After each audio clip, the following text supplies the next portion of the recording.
আজকে তোমাদের সাথে আমার একটা অর্ডারের কাজ শেয়ার করব। তো আমাকে বানাতে হবে একটা হেয়ার পারান্দি। জানি না উচ্চারণটা ঠিকঠাক করলাম কিনা। তো তার জন্য ফার্স্টে আমাকে এরকম কিছু ফুল বানিয়ে নিতে হবে। ফুলটা বানানোর জন্য ফার্স্টে আমি একটা ম্যাজিক রিং করে নট লাগিয়ে নিয়েছি।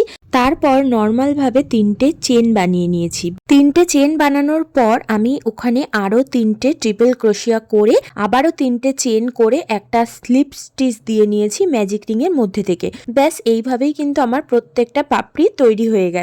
এইভাবে আমি মোট 5টা পাপড়ি তৈরি করেছি। সব শেষে যে পাপড়িটা তৈরি করেছি সেখানে স্লিপ স্টিচ দেওয়ার পর আমি আরও একটা এক্সট্রা চেন করে নিয়ে উলটাকে কেটে দিয়েছি।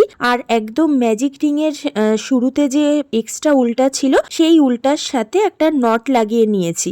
তো এইভাবেই কিন্তু আমি প্রত্যেকটা ফুল তৈরি করে নিয়েছি। হলুদ কালারের উল দিয়ে আমি মোট 6টা ফুল তৈরি করেছি, আর পিঙ্ক কালারের উল দিয়েও আমি আরো 6টা ফুল তৈরি করে নিয়েছি অফ ক্যামেরা। তো এইভাবে আমি একটা পারান্দি বানানোর জন্য টোটাল এখানে 12টা ফুল তৈরি করে নিয়েছি। আর কিভাবে আমি পারান্দিটা সেট করলাম আর চেনগুলো বানিয়েছি সেটা তোমাদের সাথে নেক্সট ভিডিওতে শেয়ার করব। আজকে অনলি তোমাদের ফুল বানানোটা দেখালাম। কেমন লাগলো ভিডিওটা অবশ্যই কমেন্টে জানিও।